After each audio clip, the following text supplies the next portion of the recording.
Hello বন্ধুরা, তো কেমন আছো সবাই? তো আজ আমরা এক্সপ্লেন করতে যাচ্ছি দ্য 100 ওয়েব সিরিজের থার্ড এবং ফোর্থ এপিসোড। তো আমরা আগের দুটি এপিসোডে দেখেছিলাম যেখানে আর্ক থেকে 100 জন ক্রিমিনালকে পৃথিবীতে পাঠানো হয়, কারণ পৃথিবীতে 100 বছর আগে একটি নিউক্লিয়ার বিস্ফোরণের জন্য পৃথিবীর 90% মানুষ মারা গিয়েছিল। যারা বেঁচে ছিল তারা একটি স্পেস স্টেশন যার নাম আর্ক ছিল সেখানে তারা থাকতে শুরু করে, আর তারা 100 বছর পর 100 জন ক্রিমিনালকে পাঠানোর সিদ্ধান্ত নেয় পৃথিবীতে। 100 জন ক্রিমিনাল এসে দেখে যে মানুষের বসবাসের যোগ্য পৃথিবী হয়ে গেছে, কিন্তু ওই 100 জন ক্রিমিনালকে আর্গের সায়েন্টিস্টরা বলেছিল পৃথিবীতে তাদেরকে ছাড়া প্রাণের অস্তিত্ব একদম নেই। এই কথাটা তাদেরকে মিথ্যা বলেছিল, কারণ ক্লার্ক, জাসপার আর ফিনরা যখন একটি মিশনে যাচ্ছিল তখন জাসপারকে একটি ভালা এসে লেগেছিল। আবার আমাদেরকে 2 নম্বর এপিসোডে দেখিয়েছে পৃথিবীর একজন মানুষকে। দ্য 100 ওয়েব সিরিজের 1 এবং 2 এপিসোডের ইন্ট্রোডাকশন কমপ্লিট। তো চলো এবার 3 নম্বর এপিসোডের কাহিনীতে যাই।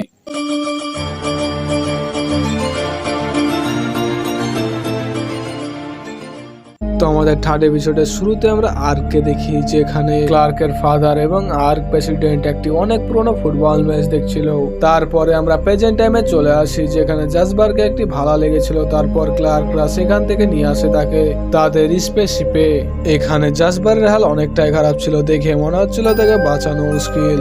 তারপর আমরা দুজনকে দেখতে পাই যারা ওই স্পেসশিপের রাস্তা ভুলে গিয়েছিল, আর ওই রাস্তা খুঁজতে খুঁজতে অনেকটা দূরে চলে যায়। তখনই তাদের সামনে একটি হলুদ ঝড় চলে আসে, যেখানে ওরা দুজন অদৃশ্য হয়ে যায়। তারপরে আমরা ব্যালিমিকে দেখতে পাই যারা এদেরকে খোঁজার জন্য কিছু কথাবার্তা বলছিল।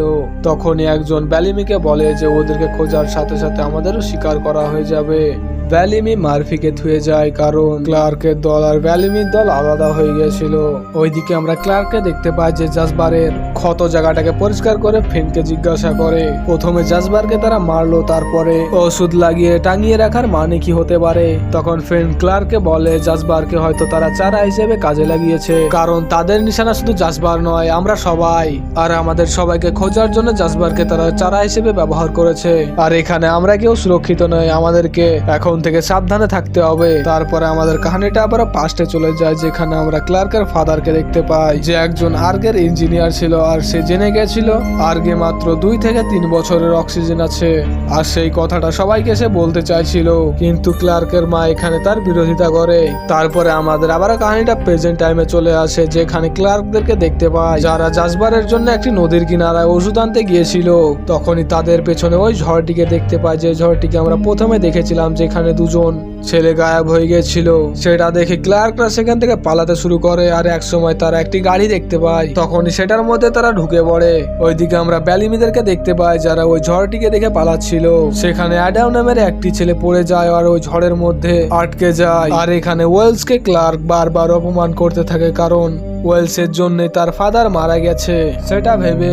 তারপরে কাহিনীটা আবারও পাস্টে চলে যায়, যেখানে আমরা ক্লার্কের ফাদারকে দেখতে পাই যে একটি ভিডিও রেকর্ডিং করছিল, যার মাধ্যমে সে সবাইকে জানাতে পারে যে আমাদের আর্গে মাত্র 2 থেকে 3 বছরের অক্সিজেন আছে। তখনই সেখানে ক্লার্ক চলে আসে, আর তাকে মানা করতে করতে দেখতে পাই আমরা অনেকগুলো সেখানে পুলিশ চলে আসে, আর তাকে কাউন্সিলের কাছে নিয়ে যাওয়া হয়, যে তাকে মৃত্যুদণ্ড দেয়। আবার আমরা প্রেজেন্টে ক্লার্ককে দেখতে পাই যারা ওই ঝড়টি থেমে যাওয়ায় ওই গাড়ি থেকে বেরিয়ে আসছিল। তখন ফিন ওয়েলসকে জিজ্ঞাসা করে যে তুমি জানতে যে এই কথাটা বললে ক্লার্কের ফাদারকে তারা মৃত্যুদণ্ড দিবে, তাও তুমি কেন বলেছিলে? তখন ওয়েলস ফিনকে বলে যে আমি যেটা বলেছি সত্যি বলেছি। তখন ফিন্স তার কথার ভাবধারা দেখে বুঝে যায় যে ওয়েলস তাকে মিথ্যা কথা বলছে। সেই কথাটা বুঝতে পেরে ফিন ক্লার্ককে এসে বলে যেটা তুমি দেখছো সেটা সত্যি নাও হতে পারে। ওইদিকে ব্যালিমিরা অ্যাডামকে দেখতে পায়, যে দেখে মনে হচ্ছিল তার গায়ে অ্যাসিড স্প্রে করা হয়েছে। সেখানে অ্যাডাম তার শরীরের জ্বালা সহ্য না করতে পেরে ক্লার্ককে বলে তাকে মেরে দিতে। তখন ক্লার্ক তাকে মেরে দেয়। তারপরে ক্লার্করা জাসপারের কাছে চলে আসে, আর ওই ওষুধগুলো জাসপারকে খাইয়ে দেয়। ওইদিকে আমরা ওয়েলসকে দেখতে পাই, যার কাছে একটি ছোট্ট মেয়ে গিয়েছিল, যে ওয়েলসকে পেছন থেকে একটি চাকু মেরে দেয়। তারপরে আমরা দেখি ওয়েলসের কবরের সামনে ক্লার্ক বসে আছে। তখনই সেখানে ফ্যান চলে আসে। ফ্যানকে ক্লার্ক ওয়েলস এর ব্যাপারে অনেক কিছু বলতে থাকে। আর ক্লার্ক এটাও জেনে গিয়েছিল যে তার ফাদার মারা যাওয়ার পেছনে ওয়েলস এর হাত নয়, তার মায়ের হাত ছিল। সেই জন্য ক্লার্ক তার হাতের ব্রেসলেটটা খুলে ফেলে, যেটার মেসেজ আর্কের কাছে চলে যায়, যেখানে ক্লার্ক টার্মিনেট লিস্টটা ফেলে দেয়। তখন ক্লার্কের মা ভাবে হয়তো ক্লার্ক মারা গেছে।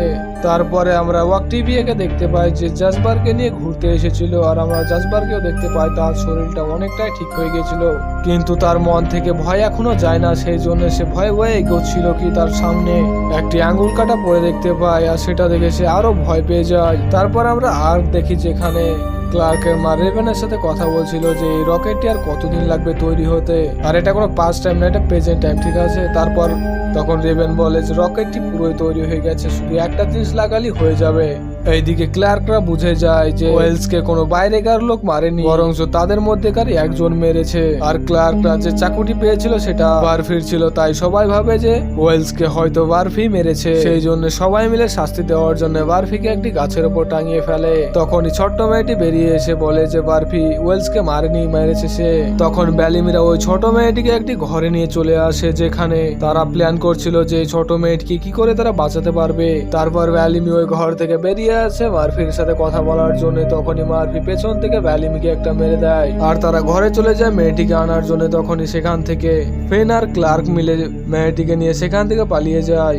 ফেন তাদেরকে একটি অনেক পুরনো ঘরে নিয়ে যায়, যেখানে আসলে ফেন এই জঙ্গলে জিনিসপত্র খুঁজে বেড়াতো, যেখানে সে এই ঘরটিকেও পেয়েছিল। তারপর তারা ওই ঘরে লুকিয়ে পড়ে, আর সেখানে কিছুক্ষণ কাটাতে তাদের ঘুম চলে আসে। আর তাদের ঘুম ভাঙতে তারা দেখে ওই ছোট্ট মেয়েটি সেখানে নেই। তারপরে আমরা ওই মেয়েটিকে দেখতে পাই যে জঙ্গলের মধ্যে একা একা ঘুরছিল। তখনই সেখানে ব্যালিমি চলে আসে, আর আমরা মারফির দলটিকেও দেখতে পাই যারা ওই ছোট্ট মেয়েটিকে মারার জন্য খুঁজছিল। তখনই সেখানে মারফিরা চলে আসে, আর তার সাথে সাথে ক্লার্করাও সেখানে পৌঁছে যায়। সেখানে মারফি ব্যালিমিকে বলে যে মেয়েটিকে তাদের হাতে দিয়ে দিতে, কিন্তু ব্যালিমি মানতে চায় না। সেখানে ক্লার্ক মারফিকে বোঝাতে যায় যে অনেকটাই ছোট মেয়ে, একে শাস্তি দেওয়া উচিত হবে না। তখনই মারফি ক্লার্কের গলায় চাকু বেঁধে দেয় আর বলে